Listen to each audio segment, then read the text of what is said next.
Please join me in Gusho. Naman Nobs, Naman Nobs, Naman Nobs, Naman Nobs, Naman Nobs, Naman Nobs.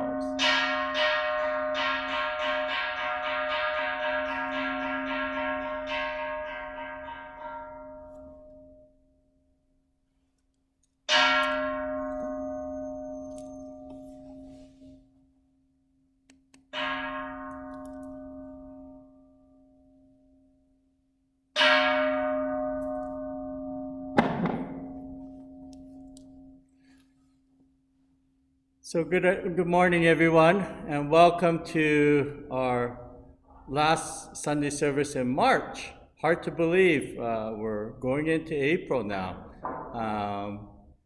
We've had a relatively cool spring here. Our cherry blossoms are just starting to bloom in full bloom now, I guess. It's a little bit later than I think we normally have it.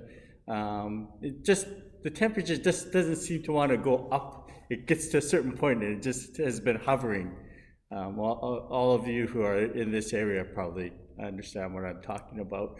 But welcome, and we'll begin our service this morning with a moment of silent meditation, followed by the recitation of the name of the Buddha, or the Nembutsu.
Naman Nobs, Naman Nobs, Naman Nobs, Naman Nobs, Naman Nobs, Naman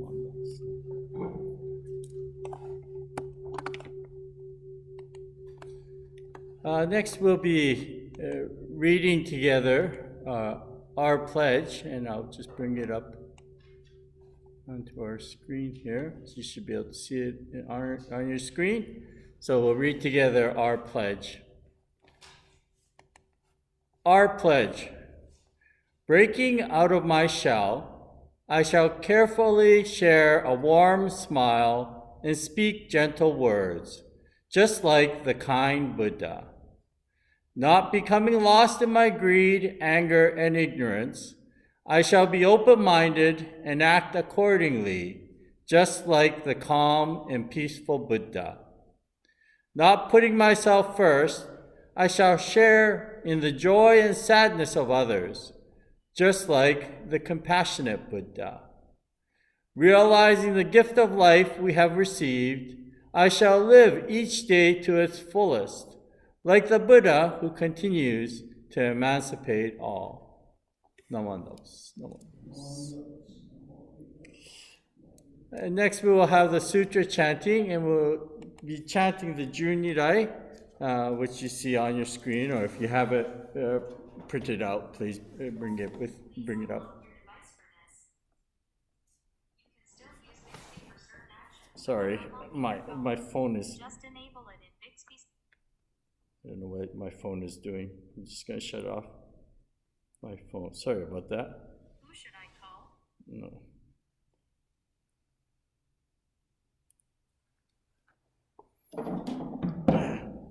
I apologize for that. My phone, there's some funny things recently. So we will chant the Juni right now. Namandabs, namandabs, namandabs, namandabs.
세법무묘지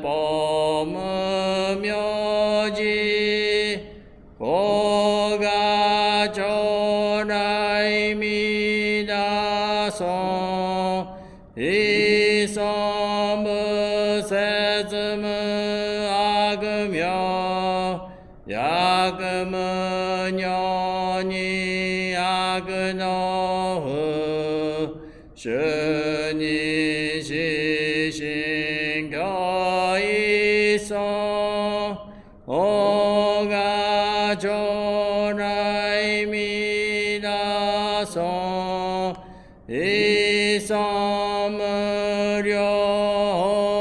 뱅겨 무셔슈 악지식이 오조후 다이시보다이 오가 조라이 미다소 가세즈 이성의 덕지 주제무hen 요가이스의 쇼약의생어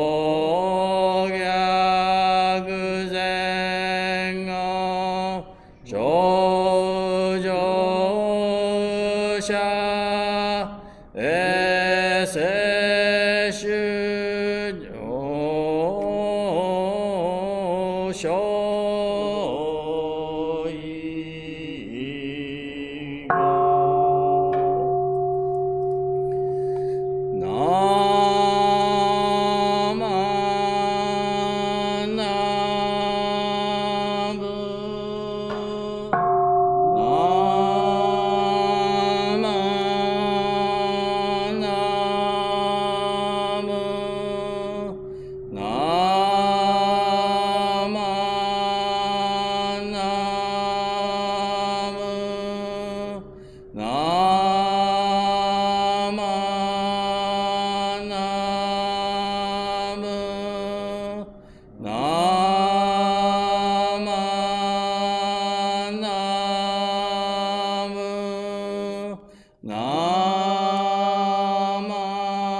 And now please join me in reading the English translation, which you'll find on your screen, or if you printed it out, you can read that. The 12 Adorations, Junirai translation. Before Amida Buddha, whom heavenly beings worship, I humble myself in deepest reverence. In his wondrous land of bliss, surrounded is he by countless bodhisattvas. His golden form shines forth pure like the king of Mount Sumeru. His practice of truth is steadfast like an elephant's pace. His eyes radiate like pure blue lotus blossoms. Thus I prostrate myself before Amida Buddha. His countenance is perfectly pure and round like the full moon. His majestic light shines like 1,000 suns and moons. His voice is like a heavenly drum, yet like a heavenly bird, kokila. Thus I prostrate myself before Amida Buddha. Avalokiteshvara wears upon his crown the image of Amida adorned with many precious jewels. He subdues the arrogance of demons and heretics. Thus I prostrate myself before Amida Buddha. Incomparable, vast, and pure his virtues are, clearly extending like vast open space, his acts freely benefiting all. Thus I prostrate myself before Amida Buddha. Bodhisattvas from the 10 quarters and countless Maras, demons, always venerate him. He dwells with vow power for the sake of all beings. Thus I prostrate myself before Amida Buddha. In the golden treasure pond where the lotus flowers bloom, established with goodness is a wondrous throne, where reigns the Buddha like the king of the mounts. Thus I prostrate myself before Amida Buddha. From the 10 quarters bodhisattvas come, revealing wondrous powers. They attain blissful state. Honoring his face, they offer eternal homage. Thus I prostrate myself before Amida Buddha. All things are transient and without self, like the moon on water, lightning, shadow, or the dew. The Dharma cannot be expressed by words, the Buddha proclaimed. Thus I prostrate myself before Amida Buddha. No words of evil are in his land, no fear of evildoers, nor evil paths. With sincere heart all beings worship him. Thus I prostrate myself before Amida Buddha. His land of infinite expediencies is without degenerate things or wicked beings. Upon rebirth, non-retrogressive bodhi does one attain. Thus I prostrate myself before Amida Buddha. Thus have I praised the virtues of Amida Buddha. Boundless are they like the water of the sea. Upon receiving these pure and good qualities, may all beings be reborn into his land. Namo Amida Butsu. Namo Amida Butsu.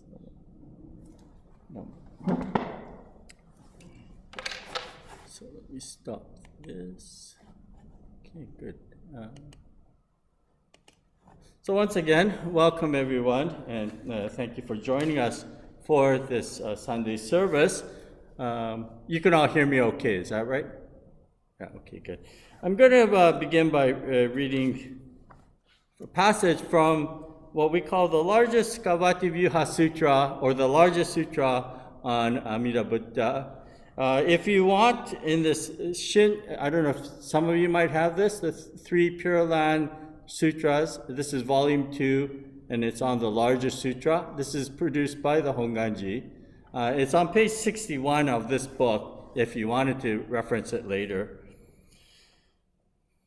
The Buddha said to Ananda, Bodhisattvas in that land, supported by the Buddha's majestic powers, in as short a time as it takes to eat one meal, go to countless worlds in the 10 quarters in order to pay homage and make offerings to the Buddhas, the world-honored ones. In accordance with their thoughts, innumerable and countless offerings, including flowers, incense, music, silken canopies, and banners, spontaneously appear just as they wish. They are rare, exquisite, excellent, and unlike those of this world. They are always offered to the great assembly of Buddhas, Bodhisattvas, and Shravakas. The flowers in the sky turn into floral canopies. They emit brilliant, colorful light like blazing fire and carry their fragrance everywhere. Some of the canopies are 400 li in circumference. Others are larger, some even to the extent that they cover the 1,000,000 thousand worlds. They appear one after another and disappear in turn. The bodhisattvas rejoice together, play celestial music in the air, and sing songs with wondrous voices, praising the virtues of the Buddhas. They hear and accept the teaching with great joy. After paying homage to the Buddhas in this way, they instantly return to their own land before their meal time. No one doubts. This is, as I said, a passage from the larger sutra on Amida Buddha. This is considered to be our most important sutra that we read in our Pure Land Buddhism. But what I'd like to do is, I'll come back to this afterwards, later on, but I'm going to start off by sharing an experience that happened to me yesterday, or I guess maybe from Friday. And I'm going to give a dig to my sister because she put me in a situation yesterday. So this is a dig to my sister Mari, who's on this service today. So what it is was that yesterday, the national organization, through the auspices of the Living Dharma Center, held its Dharma School for kids across the country. And in fact, it was very successful. I think it was the third one. No, is it Muddy? Yeah. So it's our third session this year. And we had kids, we had a number of kids from Steveston join. We had a family from Yellowknife, and my cousin's kids from Brooklyn in New York were even on the call. But what happened was so my part in this service yesterday, I was only supposed to be technical support because Roy Sensei was leading the Dharma service. So I was just supposed to be filming him on my computer, doing the Zoom technical support. But on Friday night, I got a panicked phone call from my sister, Mari, saying, "Can you help me out?" And what happened was my brother, Roland, so in this National Dharma School Zoom call, how it works is that we start off usually with a short service portion, and then we have actually classrooms. So with this Zoom, what you can do is they're called breakout rooms, and you can divide the groups into different subgroups, if you will. And so with the Dharma School, what they did was they broke it into 3 different classes. Those kids who are up to grade 3, and then the kids that are from grade 4 to grade 7, and then kids who are grade 8 and up. So 3 different subgroups. And so my brother Roland was supposed to be leading the group, the subgroup that was grade 8 and up. Okay. So on Friday night, my Mari calls me panicking, and she says, "Can you do me a big favor? Roland mistook the time, and he double booked himself for the service, for the Dharma School gathering. Can you look after the grade 8 and above class for me?" So this is Friday night that she's calling me for Saturday morning. Okay, not much time, right? But I, of course, being the diligent younger brother and being used to my sister doing things like this, I said, "Sure, of course I can help you out." So I thought of what to do, and the theme for this month was interdependence, which is a very universal Buddhist theme. And so in the class, I actually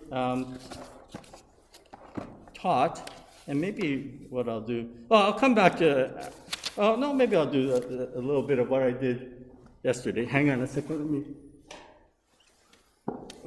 So for any of you that have a piece of paper and pen in front of you, if you could grab a piece of paper and pen, what I did was I taught the kids about a Japanese character. So we started off with Japanese 101, and I'm going to do that here as well. So if you have a piece of paper and you make a diagonal line from left to right, I guess, coming down, okay? And then another diagonal line, it's actually a sort of a upside down check mark from right to left. And then a horizontal line from left to right underneath that, okay? And a vertical line that goes down the middle. And then from right to left at the bottom. And then from left to right, down at the bottom. Okay, so it looks like this. I mean, this is a very poor version of it, but this is, of course, for those of you who may not know Japanese, this is a character for rice. Okay, rice. And the whole reason why I shared this with them is that rice actually is a very important character in not only Japanese culture, but Buddhistically as well. And you can actually break it into three components. So the two dots on top, this cross, and the two dots on the bottom. And you can actually rewrite it in a different way, where instead of going this way, if you make the two dots on top like that, and like that for the cross, and like that at the bottom, if you divide it into these three sections, this part here is a character 8, and this one is 10, and again 8. So when you put these vertically, this becomes 88, 88. And so the whole idea was that 1 grain of rice, my mom used to always scold us if we left our rice at the dinner table, and she used to say that it used to go through, 1 grain of rice goes through 88 sets of hands. Okay, so the whole idea of interdependence with the character rice, right? But anyways, so after the gathering, I was thinking about today's service, and I started thinking about rice in the context of our offerings, and we always put up rice in the center called obuppan, right? Obuppan. And buppan literally means Buddha rice, okay? Just as an aside, so I'm going to...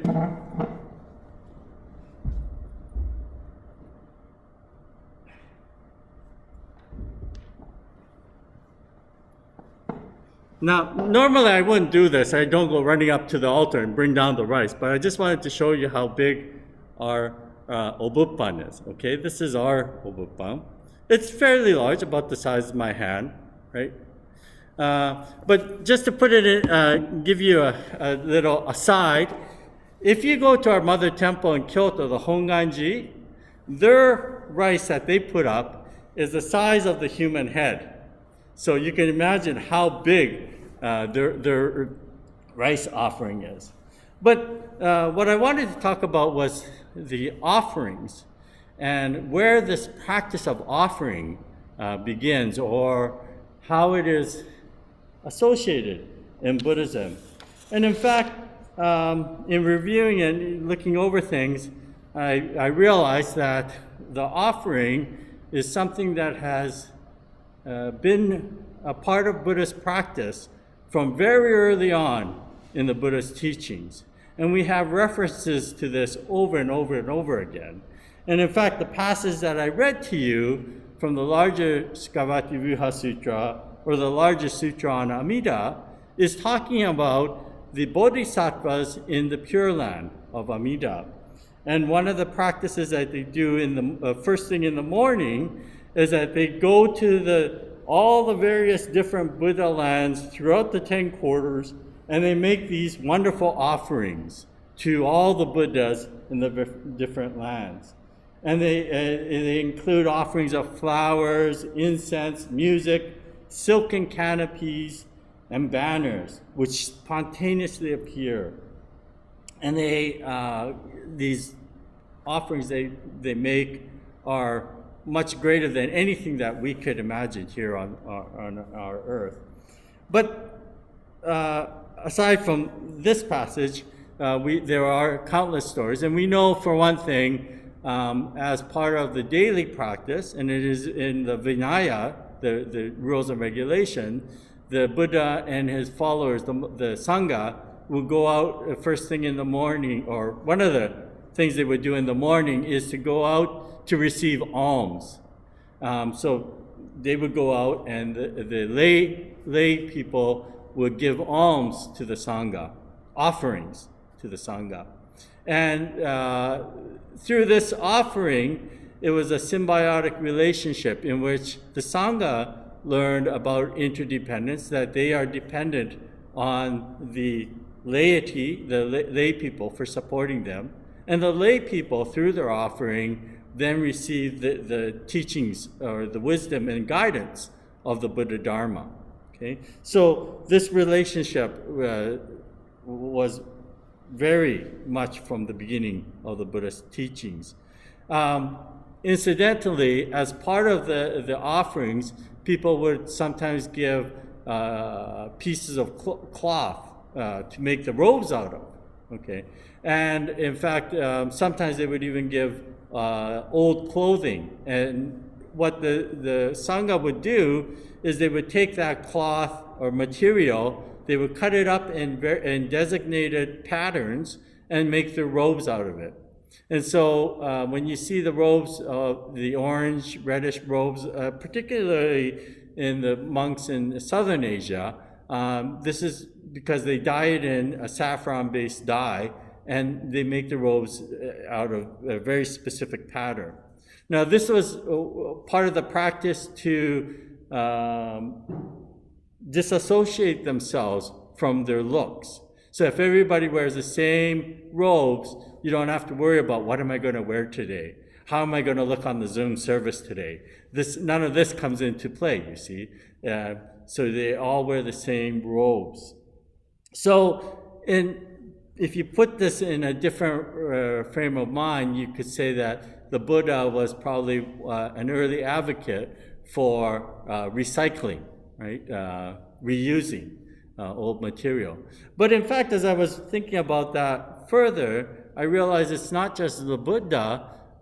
In fact, our pioneers were probably much more frugal than we are today.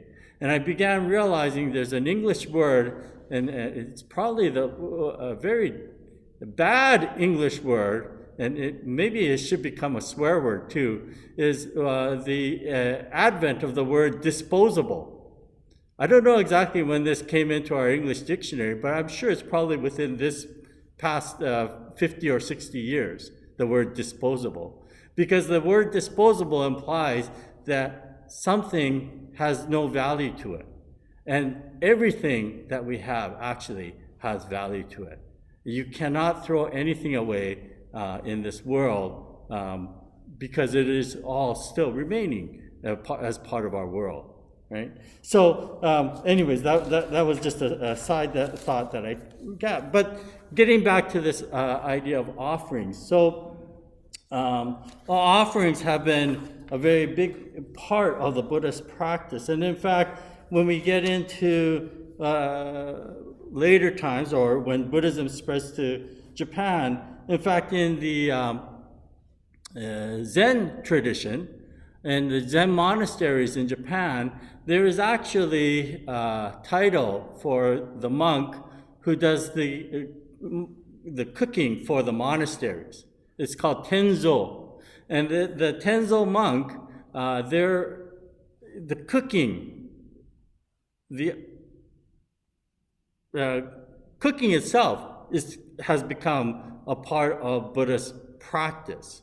And so when they cook, they are very mindful of what they are cooking, and with the spirit of the offering, not just to the Buddha and to the Bodhisattvas, but also to the rest of the monks in the monastery.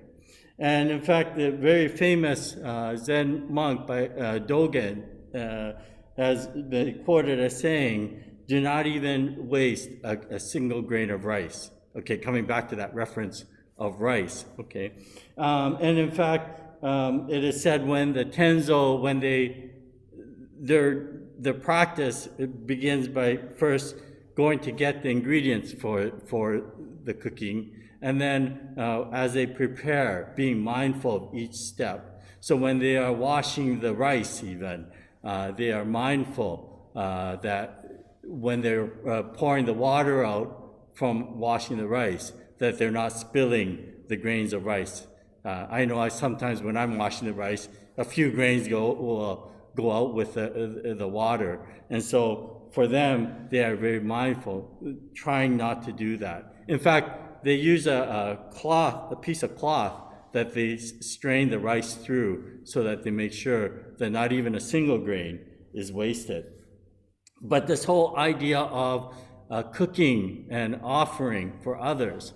And as I reflected on the Zen monasteries, I also realized that this has been a very big part of our culture as well.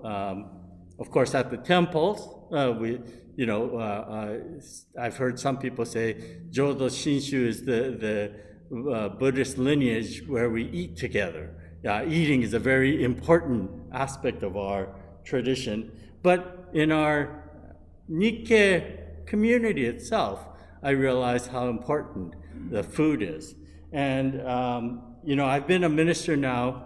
Well, so next year will be the 30th year since I became a minister. And over the years, I was thinking, I've conducted probably over 700 funerals. Okay? And one of the interesting things that happen in the funerals, especially when I conduct a funeral for one of our senior Fujinkai ladies, our women's auxiliary, it happens quite frequently, especially when there's grandkids that come up to eulogize about their grandmother. And they inevitably will mention about food, about Oba-chan's cooking. And what I realized was for many of these individuals, there may have been a language barrier because their grandmother spoke Japanese and they didn't. But the food itself transcended that language barrier. So through the food, the grandkids were able to feel the love of the Oba-chan, the grandmother. And I must apologize to the men. This is very gender specific because I have yet to hear one case where a grandchild has eulogized a grandfather by saying, "Oh, I remember he was such a wonderful cook and he made the best New Year's meals." Maybe that might happen going down the road, but back in those days, I guess men were not doing the cooking. So this is not meant to be a sexist remark or anything. This is a fact. Whenever the grandkids talk about their Oba-chan, they inevitably refer to the food, whether it be the New Year food or other delicacies they made. And again, here we understand that through the love that the emotion that the grandmother used in making that food, this is why the grandkids feel it. And of course, the grandmothers, when you think about it, they are cooking specifically foods that they know the grandkids would appreciate, right? So you never hear of the grandkids saying, "Oh, my grandmother used to feed us cauliflower all the time because it's good for me," right? They always talk about the fact that grandma used to make the food that I like to eat. Okay? So this is the same principle of the Tenzo, being mindful of what they are cooking for others. And this is the principle of dana, of selfless giving. Selfless giving truly means to give fully of yourself. Okay? It's not, there's no such thing as selfless giving. What it means is that you take the I out of the equation. You're doing it for somebody else completely. And as I was thinking of all this, getting back again to the idea of rice, we offer rice as our main offering. Rice is seen to be sacred food in Asia. It is the staple food of Asia. And when you think about rice, and I hope you're getting hungry by this. I'm getting hungry just talking about all this. But anyways, when you think about rice next time, realize rice is a very, very interesting food because it's relatively, one could say it's almost bland by itself. But rice lends itself to all the other foods that we eat. Okay, so for us, whether I don't know if you do it, but in our house we do it. Even if we have steak, we have rice that goes with the steak, okay? So even with Western food, we'll have rice, right? And of course, with the other Japanese food, we have rice. Rice is always the common denominator in our meals. And in that sense, it is very much like the Buddha Dharma. The Buddha Dharma, many things happen in our lives. Things good, things bad, things that are highlighted in our lives, the exciting times, the memorable times, but the common denominator through all that is the Buddha Dharma. Okay, so just like the rice, which may seem bland, but it is the most important thing in our meals. I know, I see Butch on my screen, so I know Butch would complain if we went to Chinese food and they didn't bring out rice with the rest of our food, because as a Japanese, we like to have our rice with the other parts of the food. See, I know you, Butch. You're nodding in agreement to that. But rice is the common denominator. And this is also a reference in that the Buddha Dharma, through all the ups and downs of life, is that common denominator that brings us together, that holds us, that gives us a balance in our lives. So I wanted to give a dig to my sister for putting me on the spot on Friday, but in hindsight now, she was the inspiration, I guess, for this Dharma talk. So I guess I have to thank my sister now for providing me with this opportunity. So I'd like to thank you all, and I'll close my talk with the Gassho. So please join me in Gassho. Namo Amida Butsu. Namo Amida Butsu. Namo Amida Butsu. Thank you, everyone. So this will conclude. Oh, there's a couple messages on chat.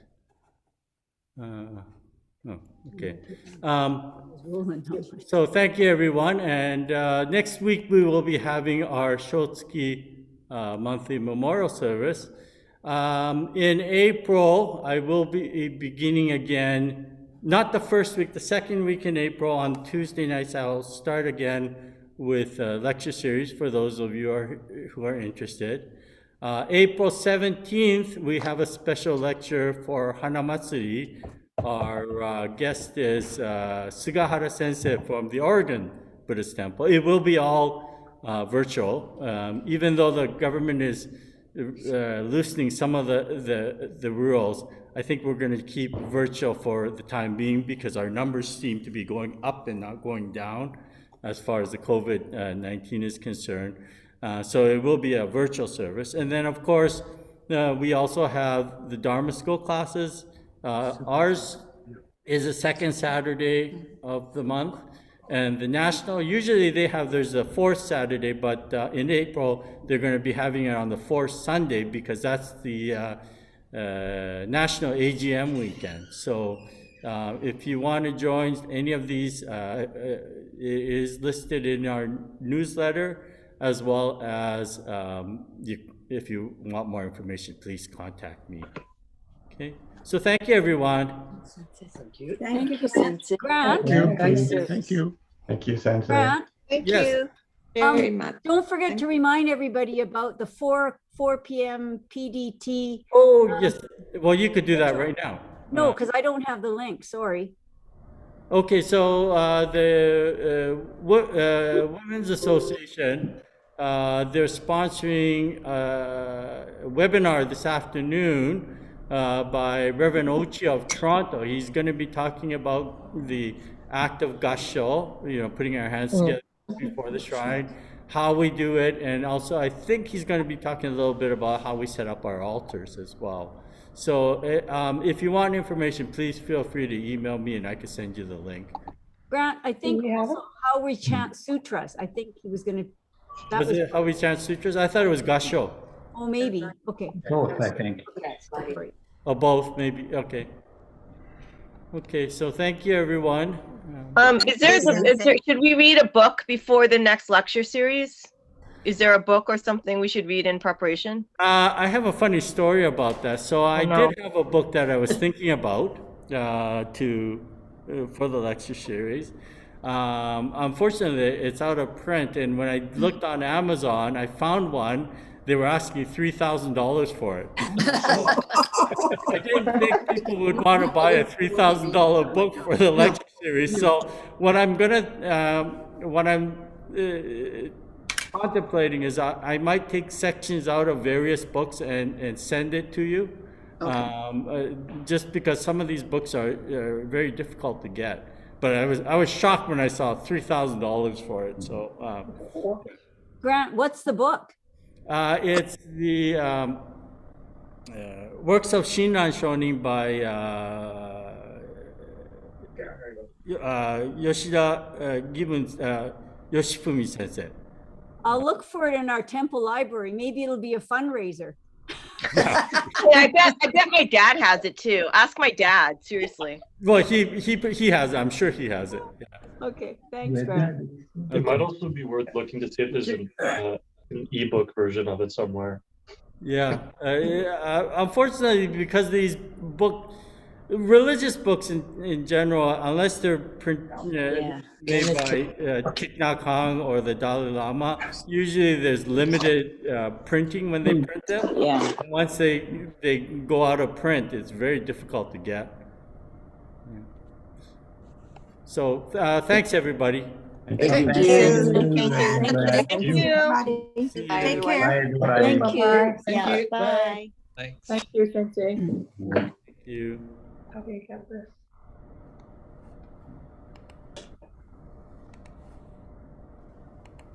Well, thanks for joining, Taro. It was great seeing you. Well, it's been long enough. It's probably been over a year since I've been to the temple. And I mean, I literally Thank you have for what nothing you're else to doing. do, so it's Thanks for awesome. joining us, Taro. Thank you. Well, I'm just glad my mom was able to send me the information to the Zoom meeting. I never thought to do it sooner. I should have. Well, I mean, this is the only time I really would have been able to do it because I couldn't have done it during that gun camp. And I definitely was not going to be able to join these calls from like the swamps of Louisiana. So, I'd be interested in hearing some of your experiences in those swamps. oh, I'm actually writing it all out. So we have these books called field message pads that we carry with us for like orders and whatnot. And so I filled out about 8 or 9 pages double-sided. And so I'm now typing it all out. But because I'm adding more stuff as I'm typing, the first part of the field X, which was maybe like 8 days for us, is already 18 pages long. And most of it has to do with like funny stories about how things went horribly wrong for us, or the swamp saga is like 4 pages long in itself. And I'm still not even done because then there was a bunch of other shenanigans that happened during the live fire phase where we got stuck in a rainstorm caused by a typhoon, which was not as fun as it sounds. But yeah, that's definitely going to have like its own little chapter too. It's very memorable. Interesting Well, reading. I'm sure it's gives you a good experience that you wouldn't get just by training in a barrack someplace. Oh, definitely not.